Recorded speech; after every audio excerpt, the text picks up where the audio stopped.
Fast news میں خوش آمدید۔ السلام علیکم۔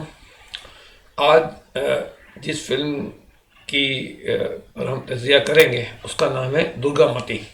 یہ ایک ہارر اور سیاسی فلم ہے۔ ہارر یعنی ڈراؤنی اور پولیٹیکل سیاست، مطلب ہارر پولیٹیکل مووی کہہ سکتے ہیں۔ ہلکا پھلکا انہوں نے لو اسٹوری کا ٹچ دیا ہے، لیکن وہ لو اسٹوری میں شامل نہیں ہوتا۔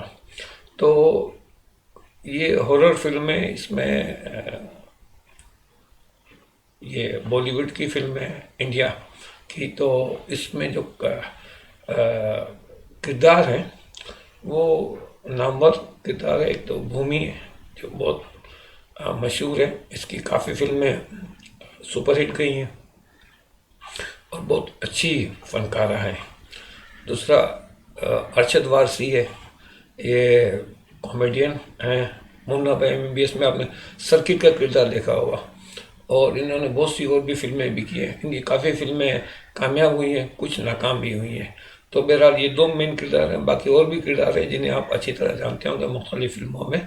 تو اس فلم کی جو کہانی ہے وہ کہانی ہے اس کی تھوڑی سی پرانے اسٹائل کی، یعنی کہ پرانی کہانی ہے، لیکن اسکرپٹ بہت اچھا لکھا ہے۔ تو اس لیے اس پہ میں تجزیہ کرنا چاہتا ہوں کہ اسکرپٹ بہت اچھا ہے، سین بڑے اچھے انہوں نے اس میں لکھے ہیں، اور چونکہ اسکرپٹ اچھا لکھتا ہے تو ڈائریکٹر کو کام کرنے کا موقع بھی بہت اچھا ملتا ہے۔ تو اس لیے ڈائریکشن بھی بہت اچھی ہے، ایکٹنگ اچھی ہے۔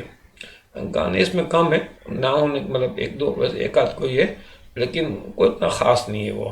لیکن بہرحال فلم مجموعی طور پہ اگر جنہیں ہارر فلم کا شوق ہے وہ دیکھ سکتے ہیں۔ کہانی پرانی اس لیے کہ ہارر فلموں کی کہانی آج کل جتنی بھی بن رہی ہیں وہ سب اسی طرح کی پرانی کہانیاں ہی ہیں، جن میں کوئی بہت زیادہ نئی اسٹوریاں نہیں آ رہی۔ ہالی ووڈ میں بھی آپ دیکھیں تو ہالی ووڈ کی فلمیں بھی میں دیکھتا ہوں، تو اس میں چونکہ بعض اوقات بڑے وہ چیز ہوتے تو ان پہ تبصرہ میں کم ہی کرتا ہوں، لیکن یہ کہ انڈین مووی بھی بہرحال یہ ہے۔ پھر دوسرا اس میں اتنے نازیبا سین بھی اتنے نہیں ہیں، اکا دکا کوئی تھوڑا بہت ہے، لیکن کہ باقی اس میں نہیں ہے۔ آپ فیملی کے ساتھ دیکھ سکتے ہیں، اس میں کوئی پرابلم نہیں ہے۔ ایک دفعہ انجوائمنٹ کے لیے آپ اس کو دیکھیں۔ یہ ہارر فلم کے بارے میں متعدد بار بتا چکا ہوں اپنی چینل پہ، جو میرا چینل ہے رائٹر بن رانا کے نام سے، جس میں میں اپنے خود کی اسکرپٹ وغیرہ میں پڑھ کے سناتا ہوں۔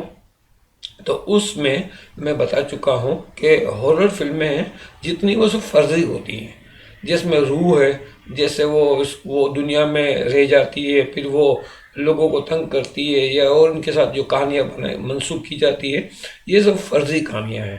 جیسے اور بھی بہت ساری کہانیاں بناتے ہیں، وہ فرضی کہانیاں ہوتی ہے۔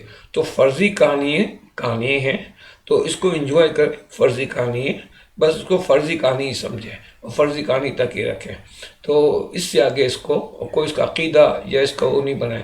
ہندو مذہب میں یہ چیزیں موجود ہیں، لیکن مسلمان ہم جو ہیں اس میں یہ چیزیں موجود نہیں ہیں۔ تو بہرحال ہندو مذہب ہو یا کوئی بھی مذہب ہو، ہم سب کی عزت اور قدر کرتے ہیں۔ ہمیں کسی کے مذہب سے کوئی وہ نہیں ہے، اعتراض نہیں ہے۔ وہ اپنے مذہب میں مطمئن اور خوش ہیں تو ٹھیک ہے۔ باقی معاملات ہے کہ ہم اپنے مذہب میں خوش ہیں، تو ہمیں کسی کو چھیڑنا نہیں ہے، نہ کسی کے ساتھ ہمیں کوئی تنگ دلی محسوس کرنی ہے۔ بہرحال وہ بھی ہمارے انسانیت کے حوالے سے ایک انسانیت کا ہمارا رشتہ ہے سب کے ساتھ۔